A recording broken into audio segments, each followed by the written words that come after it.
Brazil, Austria, Hungary, New Zealand, Moldova, Romania, South Sudan, Israel, Palestine.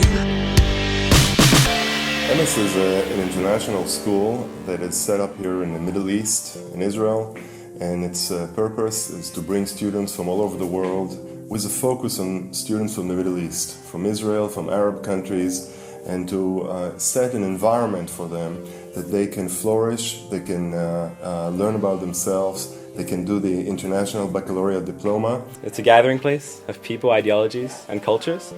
And to me, more personally, it's a challenge. EMIS is a place in which young people from all over the globe can come together and express their opinions whilst learning from others. EMIS means the best possibility I have to become a better human being.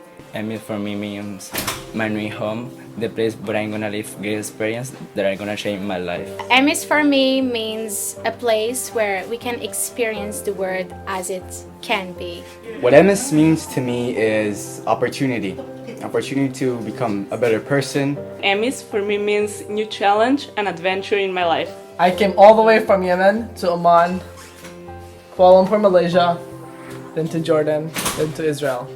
EMIS for me is where you can be challenged and overcome your challenges. Everything comes out of our mission statement, which is to make education a force for peace and sustainability in the Middle East.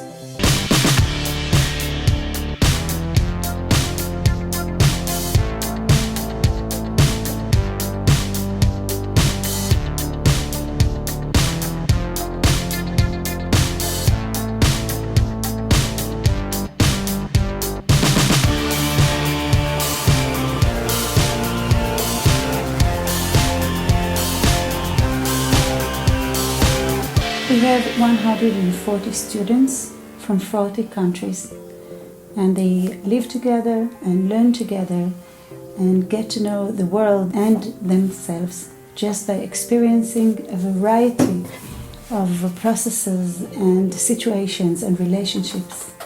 We have 20% Israeli, 20% Palestinians and Arab students who would normally not have a chance to come and learn about Israelis. The Israelis would not have a chance to learn about their neighbors. And here they're coming to a wonderful environment, a beautiful school, and they're learning about each other, they're learning to respect each other, and they're learning how to hopefully bring peace one day. If you have children from countries that are technically in conflict with each other and these students develop personal relationships, they will begin to understand the other and rehumanize the other and develop positive relationships. They can then take those messages back home, which is a positive bottom-up reinforcement. As we move forward, if these are truly the leaders of tomorrow, then hopefully the students today will be in leadership positions that they will actually be able to work together to reach a peace or agreement on all sorts of issues. Nobody else is bringing Palestinians and the Israelis together in the context of wider issues of peace, sustainability and entrepreneurship, together with the majority of other students who've got nothing to do with the Israeli-Palestinian conflict. So in working on global issues, or glocal issues as the term goes, global and local at the same time, together, these students really feel that they're part of the solution and not part of the problem. And you can really sense the pride that they have in thinking we're going to do things differently. We are here Palestinian students, Israeli students, also students from all over the world. That God help us to improve the relationship between Palestinians and Israelis. I make a lot of Israeli friends, so I guess that peace can be done between us and them, and not just about Palestinians and Israeli. Also, there's a lot of conflicts all over the world, so here we can make peace. I cannot believe more firmly in a united world, in a world where everyone respects each other, tolerates each other, and tries at least to understand each other. And I think the lowest level we can start at that is education.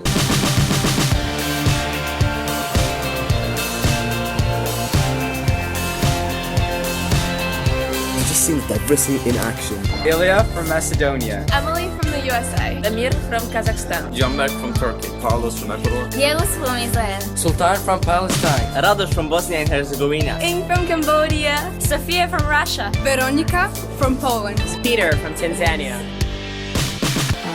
We have to offer academic rigor and excellence to these students because we want them to go on to the best universities of the world. We're in a very unique situation where we have access to two very well-established institutes, the Kfar Yarok, that's one of the best schools in Israel, and Tel Aviv University, that make the whole educational experience here at EMIS really unmatched. I think the university provides a very fertile ground for the EMIS students. First of all, to interact with the most up-to-date research. We can also offer all our libraries, facilities, educators, researchers, so the students can benefit from the close vicinity to Tel Aviv University. We have visitors from all over the world that are visiting Israel, from China, Singapore, and the United States, trying to understand this secret sauce that brings up such phenomenal creativity and intellectual advancements. And I think that for the students to attend an international school in Israel is going to be a very unique experience, both in terms of the cultural mix and definitely from an academic standpoint. We really try and push them, and they go with it. They push themselves. There is the peer pressure aspect, of course. A lot of them are overachievers, and so they push each other. After every test, there's always like, who got what and how do we become better? EMIS means like an open door. In my last country and in my last school, I had considerably less opportunities than what I have now for my future, for my shaping, for me as a person, for my knowledge and for everything.